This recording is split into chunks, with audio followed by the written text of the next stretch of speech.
Assalamualaikum warahmatullahi wabarakatuh.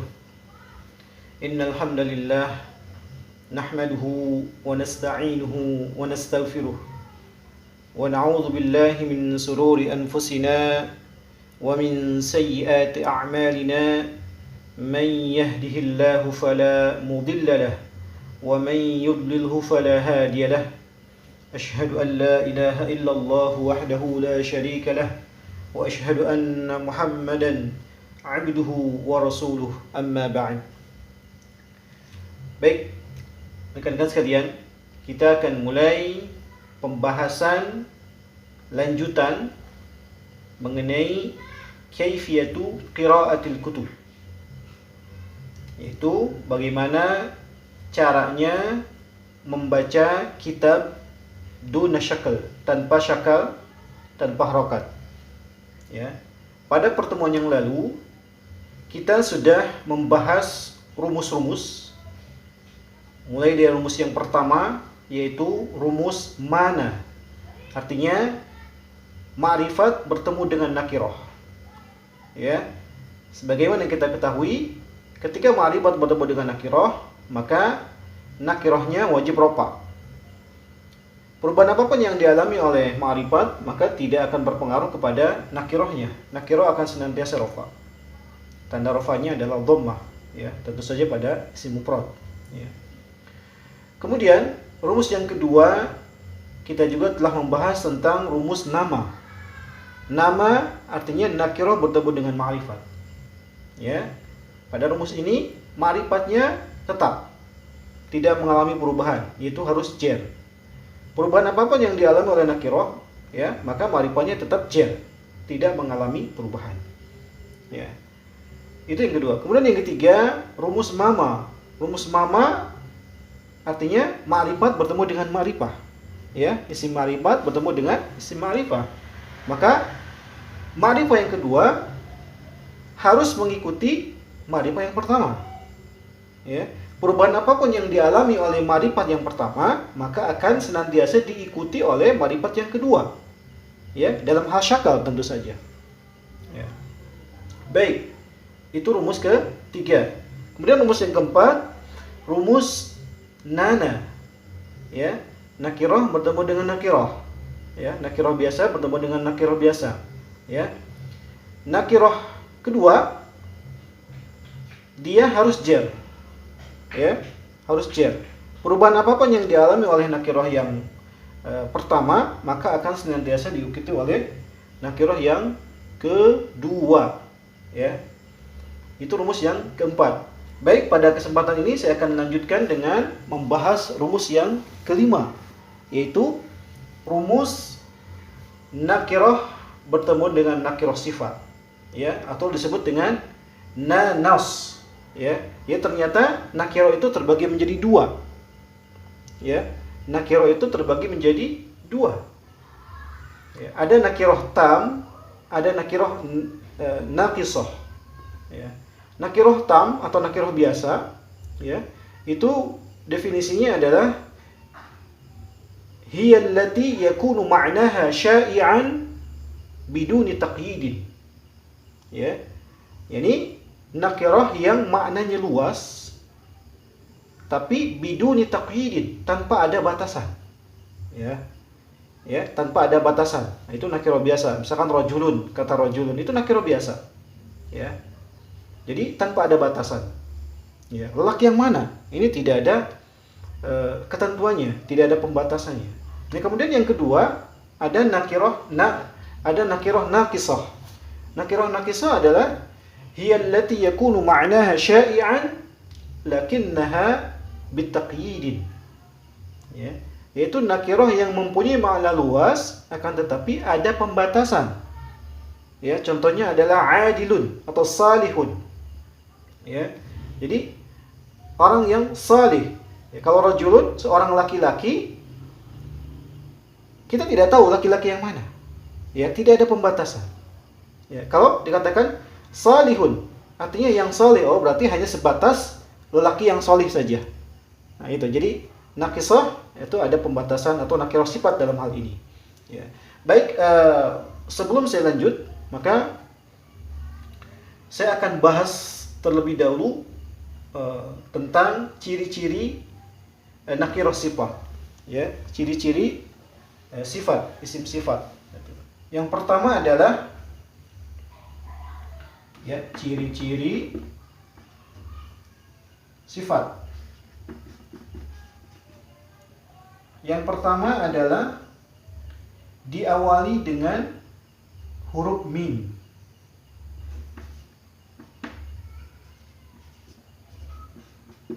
Diawali huruf mim.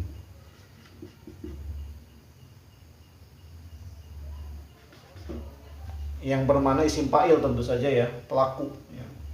Contohnya adalah muslimun.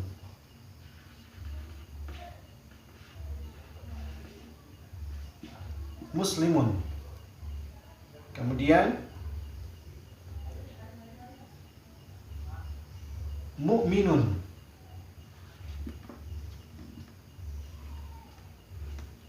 Dan lain-lain ya. Jadi yang diawali dengan huruf mim ya, yang bermakna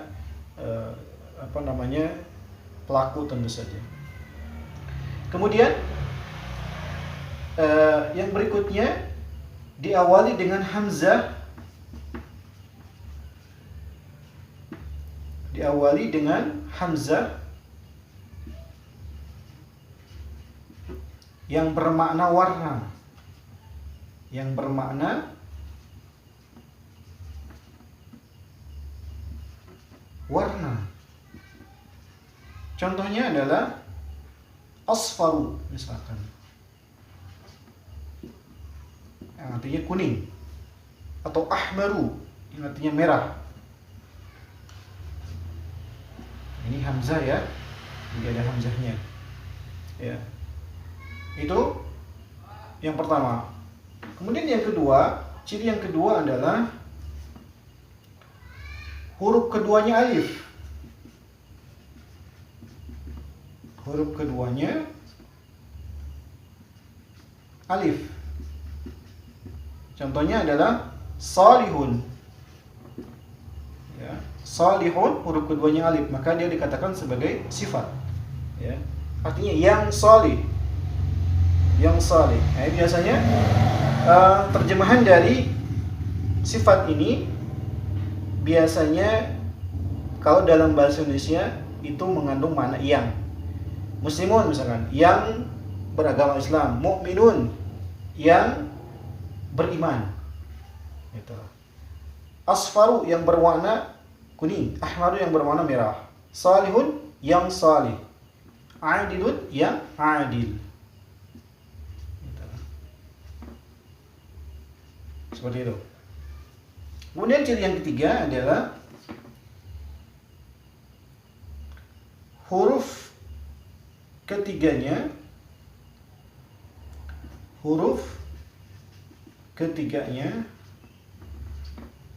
waw atau ya. Ya. Contohnya ghafurun.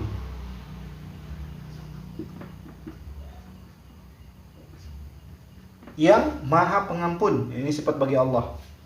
Ya. Kemudian yang ya, huruf ya, huruf ketiganya ya, yaitu misalkan saghirun, yang kecil, atau kabirun, yang besar, ya, banyak ya. Nah, kemudian ciri berikutnya yang keempat adalah diakhiri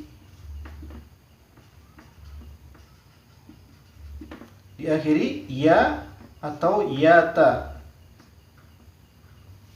Contoh islamiyun.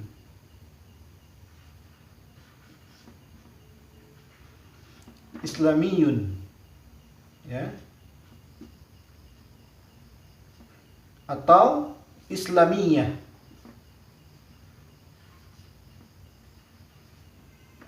Nah, ini sifat.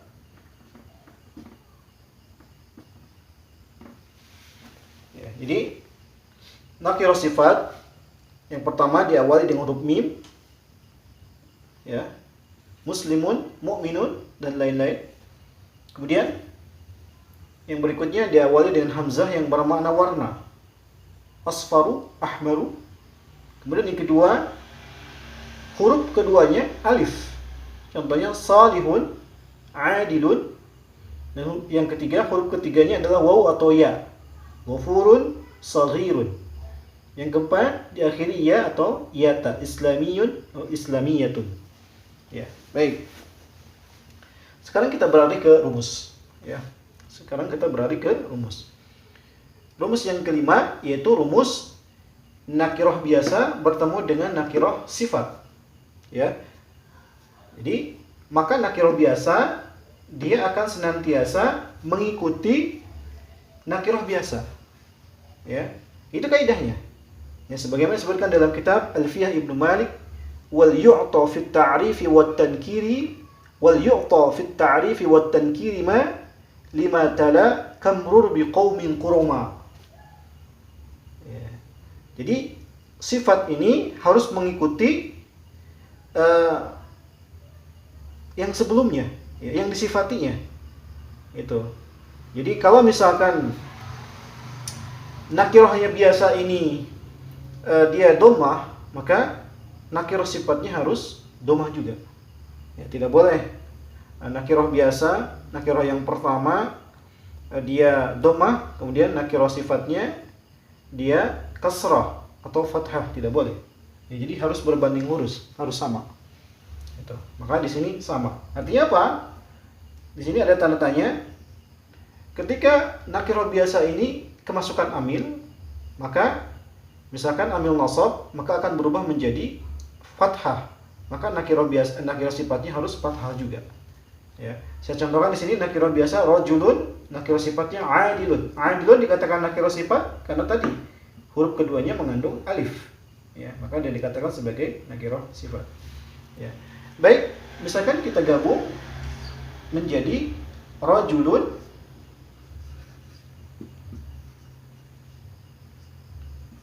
adilun. Ya, rajulun adilun. Ya. Nah, kemudian kata rajulun adilun ini ketika dia kemasukan amil jar. Misalkan anna, bahwasanya, ya, anna menjadi rajulan, ya, menjadi rajulan karena anna termasuk amil nasab, ya, maka nakir sifahnya sama rumusnya, ya, dia harus mengikuti nakirah yang pertama, jadi menjadi adilan, ya, adilan.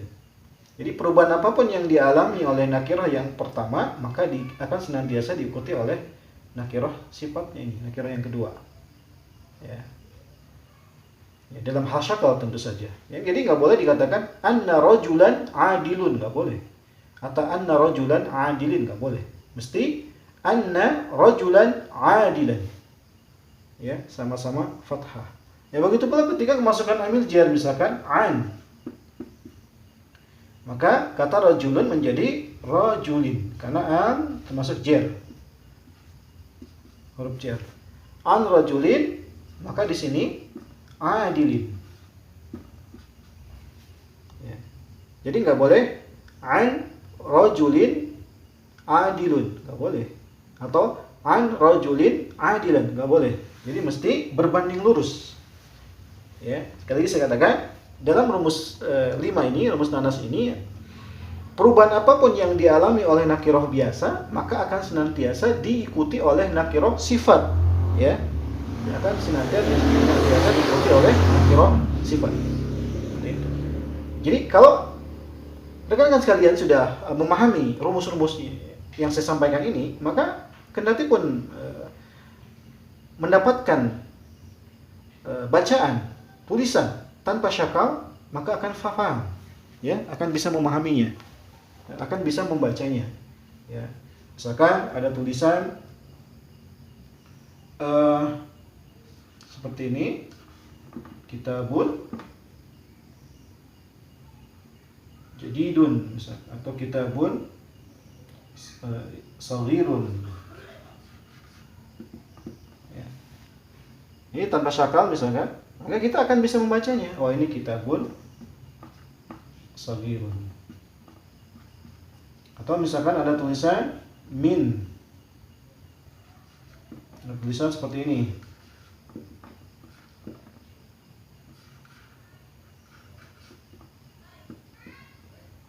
Ya.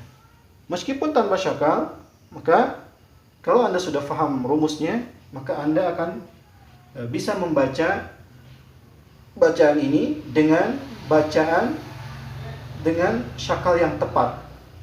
Ya, maka ini baca sebagai min kitabin kabirin. Karena nakirah biasa bertemu dengan nakirah sifat. Kenapa ini? Karena nakirah sifat karena huruf ketiganya ya. Gitu. Ya, baik seperti itu. Mungkin ini pertemuan kita kali ini sampai di sini. Ya, kurang lebihnya mohon dimaafkan. Insyaallah kita akan lanjutkan pada pertemuan yang akan datang. Ya, insyaallah taala. Saya cukupkan sampai di sini. Wabillahi taufiq wal hidayah. Assalamualaikum warahmatullahi wabarakatuh.